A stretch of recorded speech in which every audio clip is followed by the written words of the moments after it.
Buonasera a tutti e bentornati a Liberamente, variazioni e scorribande qui su Radio Libertà. Allora stasera ci viene proprio da dire, hanno avvistato Ulbeck a Belfast, non per il tema in senso stretto rispetto a cui viene in genere evocato il grandissimo scrittore francese, e cioè l'islamizzazione forzosa delle nostre società, ma per l'altro aspetto che però nel libro sottomissione è l'altra faccia di una stessa medaglia, è anche l'esito del libro, e cioè l'evocazione della guerra civile nelle città d'Europa, sul continente europeo, per la soglia di tensione ormai rotta, l'incompatibilità fattuale tra comunità locali, cittadini europei e gli eccessi dovuti alla immigrazione incontrollata, l'accoglienza indiscriminata, il cambio di paesaggio urbano antropologico delle suddette città.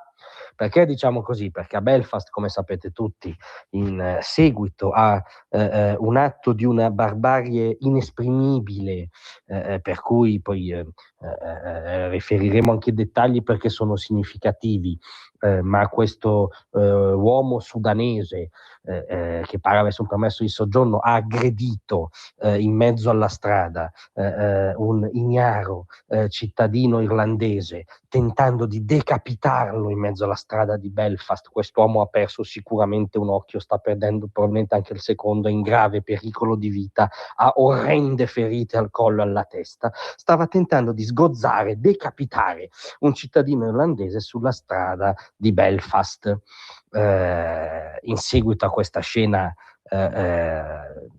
veramente primitiva e non raccontabile con le parole, a Belfast in queste ore si registrano proteste anche fuori controllo, nel senso che a proteste di massa di cittadini legittimamente esasperati si uniscono anche azioni organizzate, a volte violente, a volte convocate espressamente sui social, che dal punto di vista della loro logica si collocano anche al di fuori dello Stato di diritto, come era in Ulbeck, cioè si deflagra verso la guerra civile per la non gestione e la non convivenza di fatto nascosta dietro il totem dell'accoglienza a prescindere.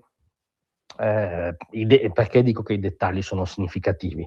Perché se volete chiedervi che cos'è il multiculturalismo acritico, che cos'è l'accoglienza indiscriminata, che cos'è il mito dell'inclusione dogmatica, a prescindere da chi viene incluso, da quanti vengono inclusi, dalla domanda se la cultura sia includibile o meno nel nostro orizzonte di civiltà, insomma, se volete vedere a cosa può portare questo dispositivo ideologico, che è diverso dal normale fenomeno migratorio che connota le vicende umane, no? L'ideologia dell'immigrazionismo lo vedete sul selciato di Belfast. Guardate le immagini sui social perché sono raggelanti. Vedete il tentativo di decapitare una persona come se fossimo in un video dell'ISIS o d'altri tempi in mezzo a una strada europea. Questa persona ha già perso 2 occhi e lotta per la vita.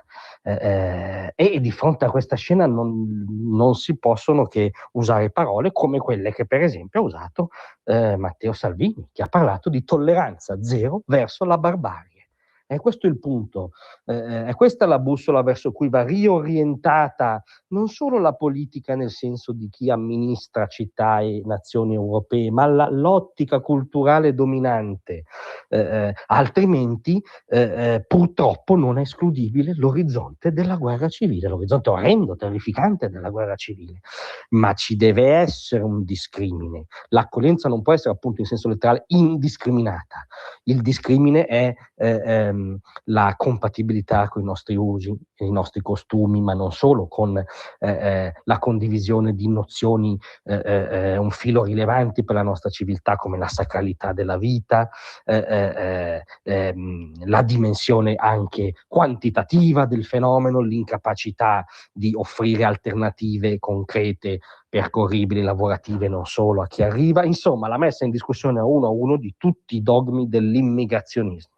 Se non facciamo questo, la scena sul selciato di Belfast, poi dovuta ovviamente a una attitudine criminale individuale, ma perché poi è ovvio che le storture camminano sulle gambe degli uomini, ma se non poniamo un rimedio, quello che è avvenuto sul selciato di Belfast potrebbe avvenire sul selciato delle nostre città. È ora, veramente ora mai più, di mettere in discussione l'accoglienza senza freni, rispetto a cui, come ha detto ancora giustamente Salvini, tanti governanti europei, presunti liberali, presunti perché nemici in primis della società aperta e liberale, hanno minimizzato, addirittura voltato la testa dall'altra parte. Non voltate la testa dall'altra parte, guardate cosa è successo sul selciato di Belfast, guardate cosa purtroppo sta succedendo a Ruota, perché è la nostra bussola di quello che non deve più succedere. Grazie a tutti, a domattina.